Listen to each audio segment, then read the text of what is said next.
Welcome to the Essential Skills for Humaning podcast, where we explore the fundamental abilities and insights that make us better humans. Here's your host, Christina Eanes. Hi, everyone. Thank you for joining us for this week's episode of Essential Skills for Humaning. Today, we are talking about transforming your mindset from obstacle to superpower with Allan Misner. Welcome, Allan. Hey, Christina. I'm excited to be here. Oh, same here. Well, and before we jump into this topic, can you share a little bit about your background with our audience?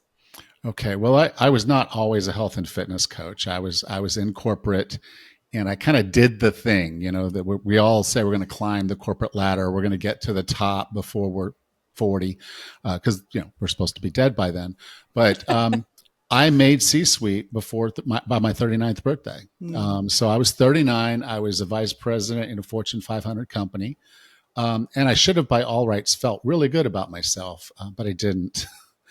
Because what I realized was for that whole time, I was just focused on the career. I wasn't focused on my health. I wasn't focused on my fitness.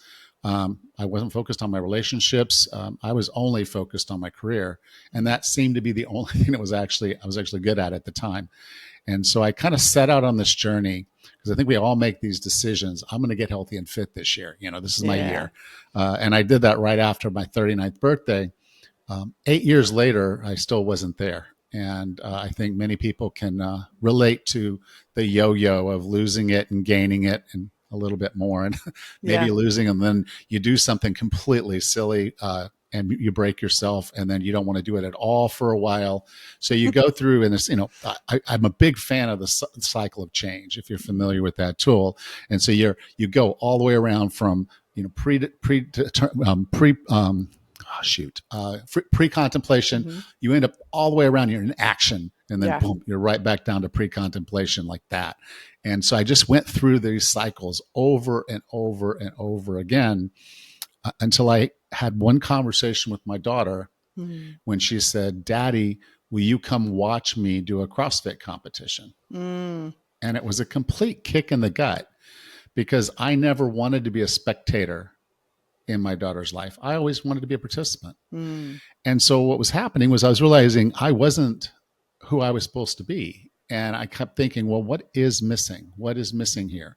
Because I've done hard things. I couldn't be where I was. I couldn't have accomplished all the things I did if I couldn't do hard things. And then it hit me. I had never really committed to this. I'd never really committed to do this the way I'd committed to do those other things, which for me, commitment turns me into a fanatic. And it's obsessive. Whatever I've got to learn, whatever I've got to do, I'm going to learn it and I'm going to do it.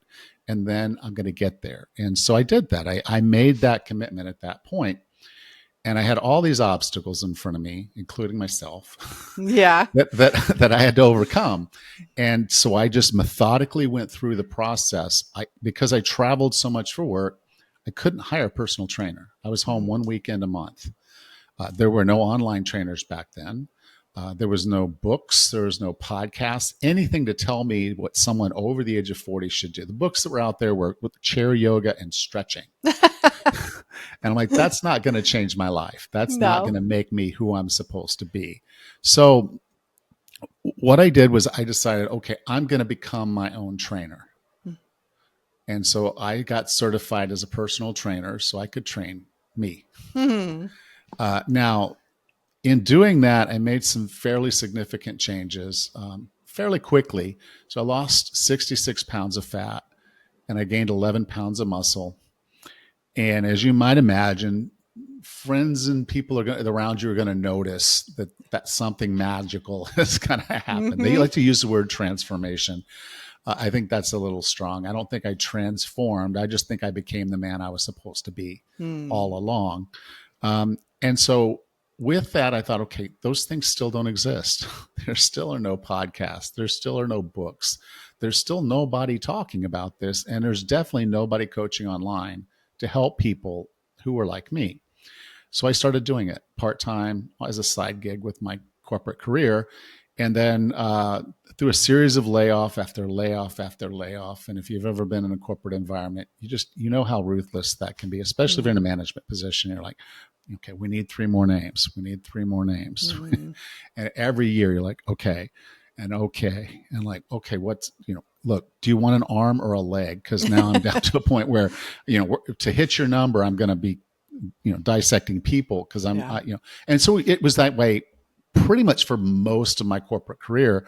And I was just done with it. So when my name came up on the list, I told my wife, I said, okay, look, I enjoy this training thing. I don't enjoy this corporate thing. I'm going to make a go of it. So I decided I was going to be an online personal trainer and and continue to do my podcast. And I did sit down and write a book called The Wellness Roadmap. And so since then, since 2017, I've been coaching full time. I love what I do. I get to touch and talk to a lot of people in this industry and a lot of people who need help, and I'm able to help them. It's like a river, and I'm taking it out 1 cup at a time. But still making a change. I'm doing what I can. Yeah. And so I feel good, and I love what I do, and I'm going to keep doing it for as long as I'm able to do it. I love it.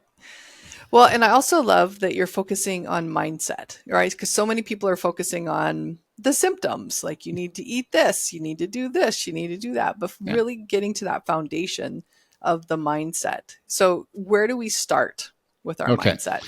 Well, the first one is that commitment. Okay. If you want to do this, then it's not going to happen. This is one of the hardest things that you'll ever do. It's not much harder than other hard things you've done. And if you've done hard things, you can definitely do this. But if you'll look back at those things, there were 2 components that existed at that point in time. One was the commitment, and the other was getting outside of your comfort zone. Okay. Nothing beautiful or wonderful in your life has ever happened in your comfort zone.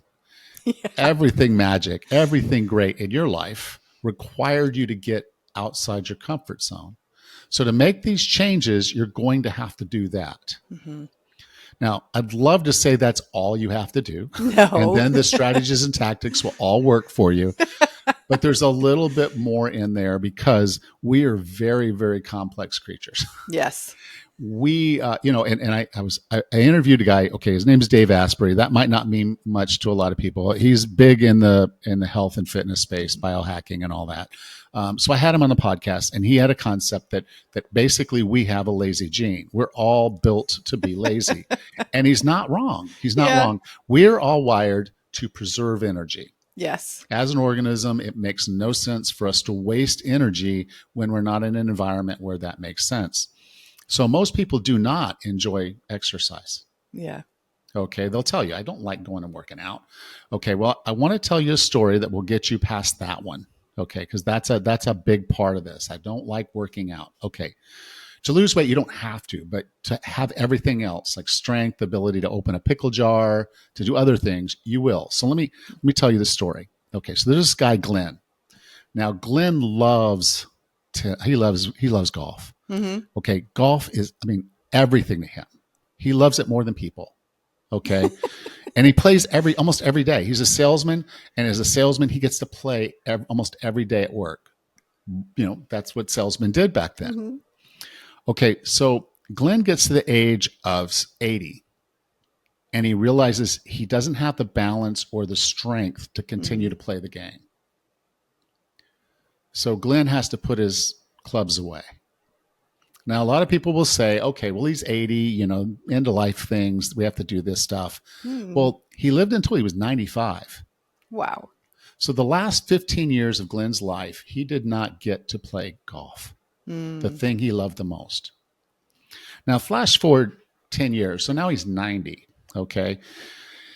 And if he's sitting there watching television and he figures out he's got to go to the bathroom, he can't make it from the chair to the toilet. So he has to call down because he's in this care center. Now he has his own apartment. It's one bedroom apartment, but he has to call the care center to have someone come clean him up because he can't do it himself. Yeah. Okay. I didn't get to see my grandfather the last 5 years of his life. And with just a little bit of training, it didn't have to be that way. Yeah. So I want to be someone who can wipe my own butt at 105. Yeah. Okay. And people laugh, but there's I don't a lot mean to in there. Because I so relate. And the thing is, I want to live a good, long life, and I Mhm. want to be complete.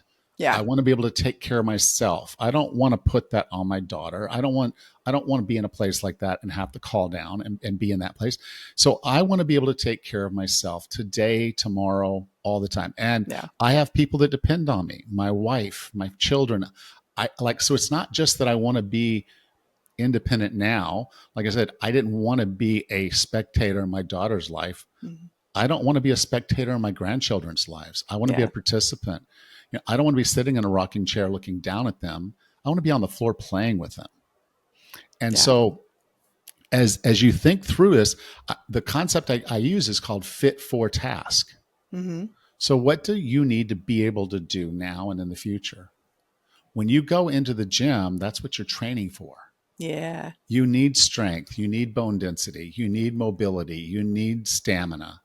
So you're training to be the human you're supposed to.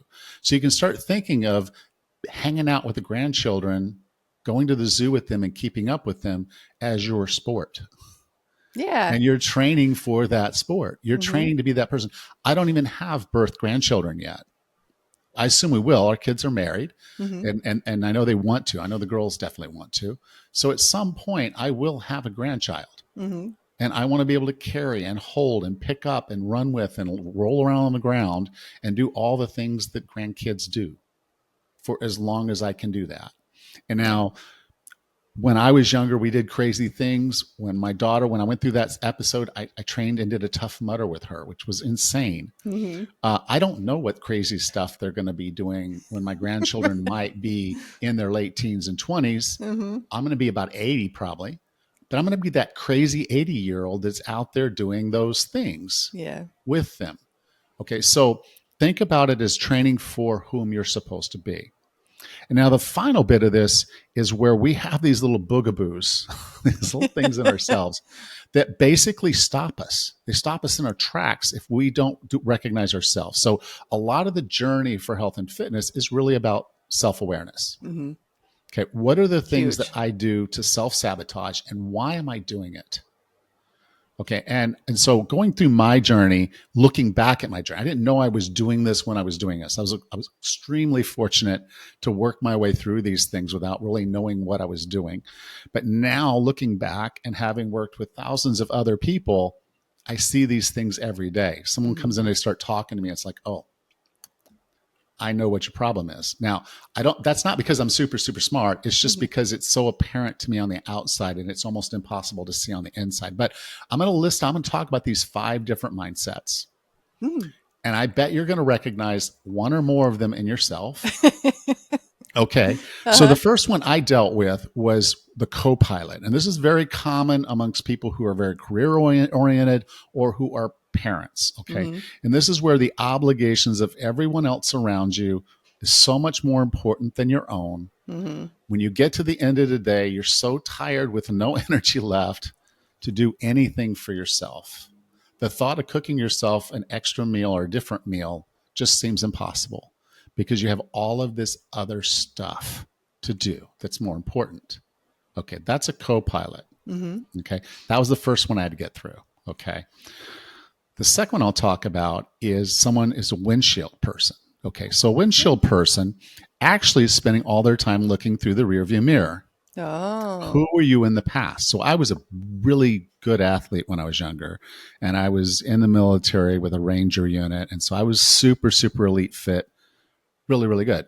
It could also be if you were overweight when you're younger, you're looking back and saying, well, I've always been this way. It's always been this way. Okay. But you can't go forward if you're looking in the rearview mirror. Yeah. And you can't be that because you're this right here in the driver's seat. Okay. And so that's what a windshield person is. They're literally looking through they're looking through the rearview mirror. Yeah. Okay. The third one that I had to deal with was the tires person. Now, if you've ever driven a car on an icy road, on an icy hill, you know if you've got traction, just keep going. Don't speed up. Don't slow down. Don't do nothing. Okay. Well, a tires person needs traction. Mm-hmm. And if they're not getting traction, if they're not seeing the traction, then they really struggle. So, as they're going through this process, they're like, okay, I did great during the week. And then on Friday night, I screwed up. Mm-hmm. And then that went all the way to Monday and then maybe the next week before they start again. They just can't seem to get traction. When they have traction, they do pretty well. But that's a tires person. They need traction. Okay, the next one is a pedals person. So a pedals person loves to try something new. They're not afraid to try something. So a new diet comes across, they're like, okay, I'm going to try this new diet. And they go 2 or 3 weeks and they're just not seeing the results they expected. So they put on the gas, take out the foot off gas and they push on the brake. Mm-hmm. And now they're looking for something else.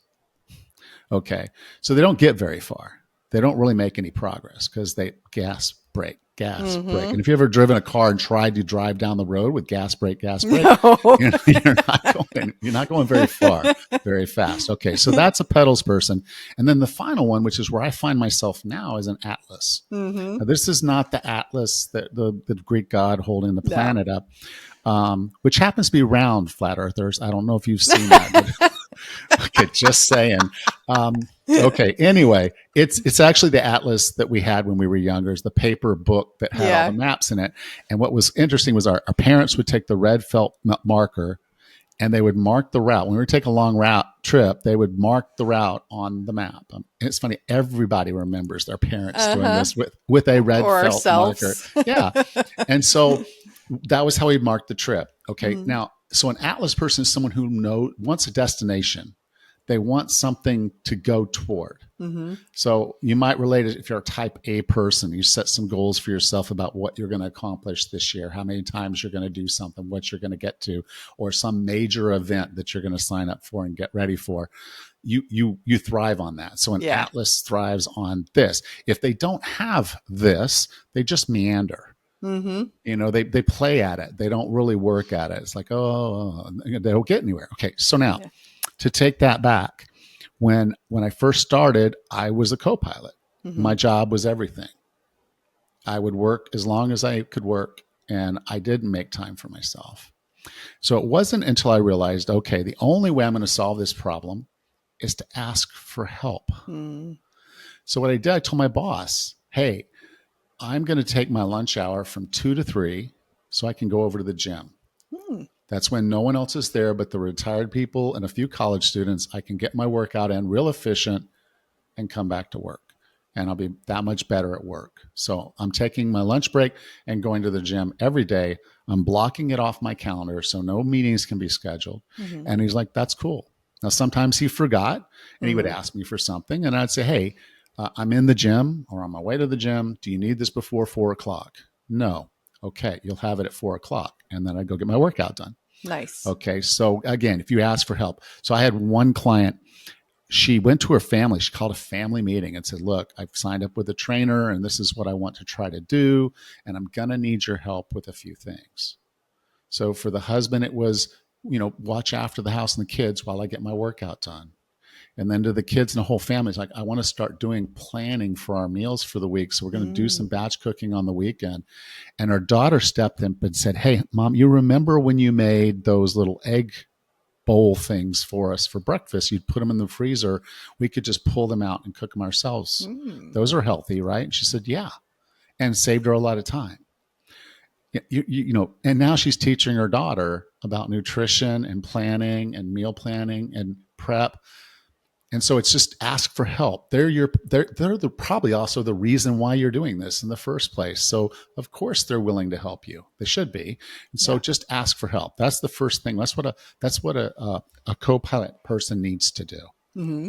Now, the second one I mentioned then was the windshield person. Mm-hmm. Okay, like I said, I'm sitting there looking in the rearview mirror at myself at 29 and how exceptional I was back then and how horrible I was now. And I thought, I should be able to do that. I should be that.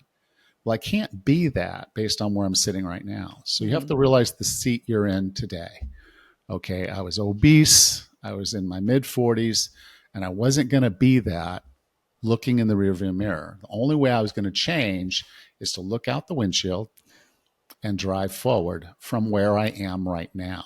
Yeah. Okay. So if you were overweight before and you're like, I'm still overweight and I don't want to be, put your head out the windshield, stop looking in the rearview mirror, and drive in the direction that you know you need to go.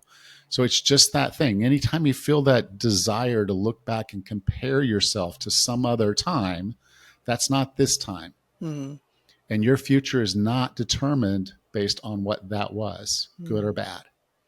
So just remember, if you find yourself like, man, I remember when, or man, I'm always going to be, those are self-limiting beliefs of someone who is a windshield person. Actually, probably I should call them a rear view mirror person, but you need to be looking out the windshield. So look forward and drive forward, and that's how you're going to get there. Okay, so the next one I talked about was the traction, the tires. Okay, so tires, people, you need to see the traction. So I remember driving through Colorado, and if you've ever driven through Colorado, it's a long, long, long straight road. And the mountains are out there in the distance. And so it almost feels, you could be going 80 miles an hour and almost feel like you're not moving at all. Mm-hmm. The scenery around you is not moving at all. The only way you would know you were moving was you're sitting there watching the mile markers count down. Yeah. Or if you're going the other way, count up. Okay, so if you know you're somewhat of a tires person, you need to see that traction. You've got to find the things that are going to give you that. So these are the folks that do really well with the apps. Like, I'm going to fill my circle and keep a streak of that going. Or, my favorite, and I got this from Tony Horton, was to get a paper calendar and mark every day that you do the thing that you know you need to do. Now, the cool thing with that is when you do that, particularly with a calendar, every time you do it, I want you to recognize that is an act of self-love. That is an act of taking care of yourself. Now, I was working with one client and we were having the self-love conversation. And then we're over here with the calendar thing. Two different conversations. I had not connected them yet. Okay. But she did. So she went out and bought these heart stickers. Aww. And on her calendar every day, she was putting the heart sticker that she did the thing, an act of self-love. And she filled her whole calendar up for the whole month. Okay. So realize that a tires person needs to see that streak. They need to see it. So if you can have something tangible, something you can see, that's going to help you stay motivated to keep doing the things that you're supposed to do. Yeah. Okay. So now the pedals person, they want to try something and they're like, then they hit the brake because they're not seeing the results. So a pedals person has to get a little bit more into their human head and start thinking, okay, if I'm going to do this, I need to really do this. That's more than 2 or 3 weeks. Okay. So you need to commit to say, okay, I'm going to try the Mediterranean diet for 8 weeks. Okay. I'm going to limit the amount of alcohol I drink, or not drink it at all, for 8 weeks, 6 to 8 weeks. If you'll give yourself that far horizon to think about, you'll be less likely to be hitting on the brakes. And every time you feel the tendency and you haven't done what you were supposed to do for long enough, don't hit the brakes. So this is like you're driving down the road and there's a rest stop. And it's like, well, maybe I should go to the bathroom now, but there's 8 rest stops between here and where you're going. Go to the next one, until you've done, like, I want to drive for 2 hours before I stop again. Okay. Do that. Okay. Yeah. Just make sure you're not hitting the brakes when you feel that maybe things aren't working, because oftentimes we will plateau on our weight loss. Yeah. You just need to keep going because you are going in the right direction. Okay.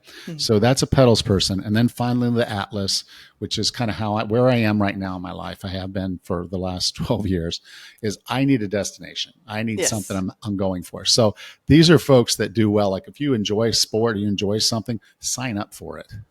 Get it on your calendar.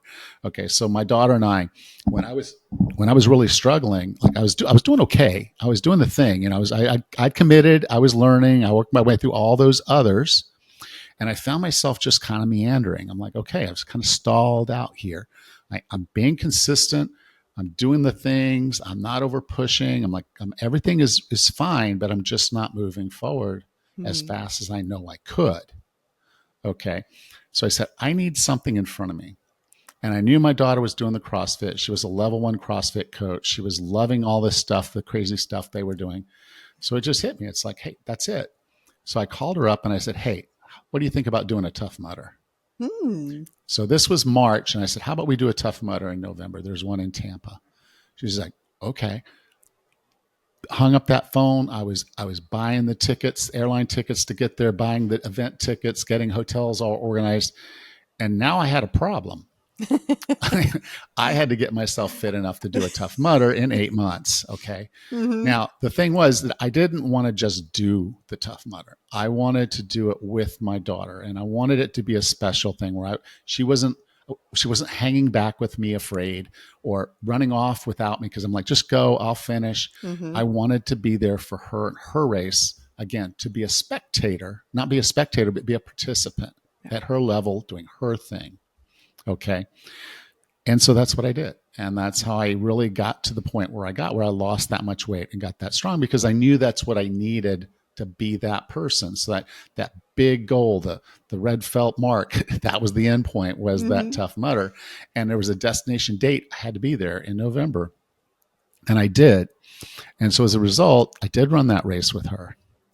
And we were coming up to the last obstacle. Okay. And this is an electricity obstacle. So you're running through, and it's a mud puddle, and there's rows in it. So you can't just run straight through the mud the way you think you got to like really make each step clear, or you'll trip and fall. So you're trying to run through it, and they've got these electrodes hanging down wires. Okay. And so as we were coming up, you could see guys run in and get hit, and they'd hit the ground. It'd knock them off their feet. They'd hit the ground and by instinct try to pop back up, to get hit again and go down again. No. So we come around and there's like 20 or 30 guys all standing there, and they're looking at the obstacle like, oh my God. And that you could just see the fear. It's like they're just all standing there and no one wants to go, you know? And so my daughter's like, what do you want to do? And I said, just run around them. She says, what? I'll just run. You run around the left side. I'll run around the right side. We'll meet on the other side and we'll go through. She says, you don't want to wait? I'm like, no, we're not waiting. No. So we split and run around this group. We come back together. And then just before we get to the electrodes, I grab her hand and we go straight through. And we got hit. You could feel it, you know, leg tremors and stuff, but we made it all the way through. Okay.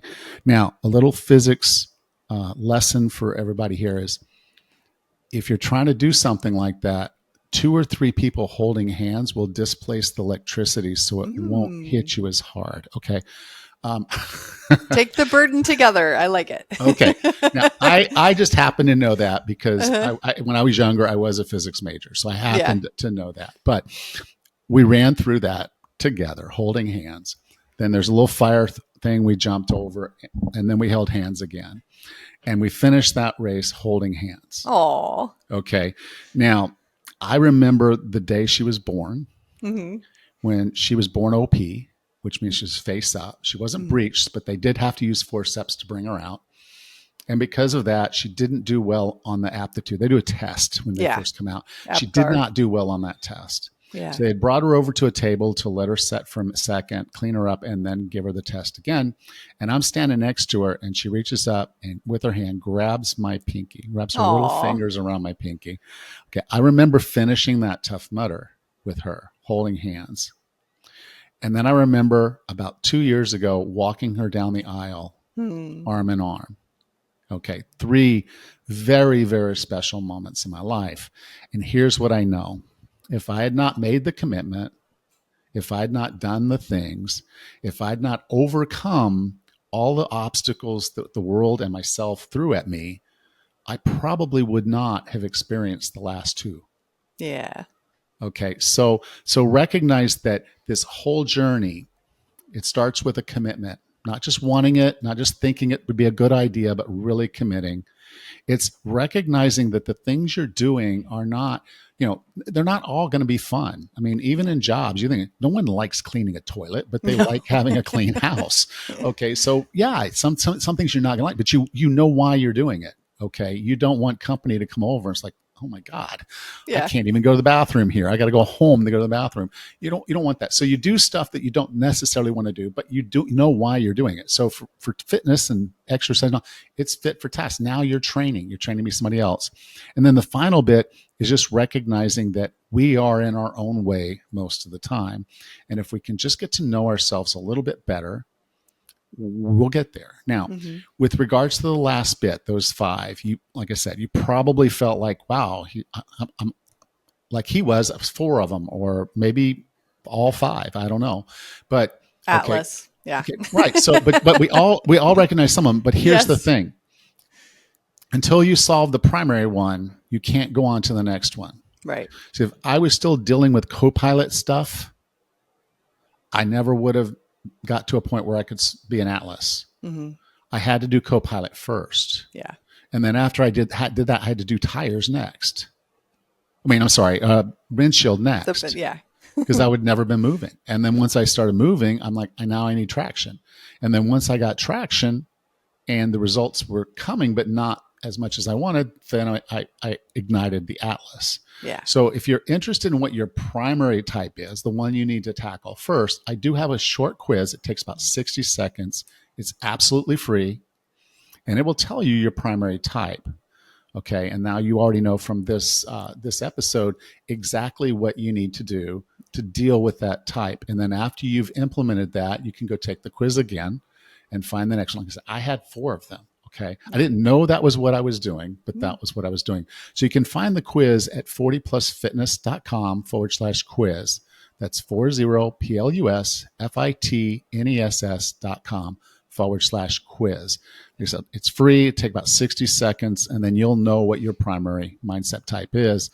So when you get to the point where you've committed, you understand why you're doing what you're doing, and then you start moving into the process of saying, okay, self-awareness, what's going to stop me?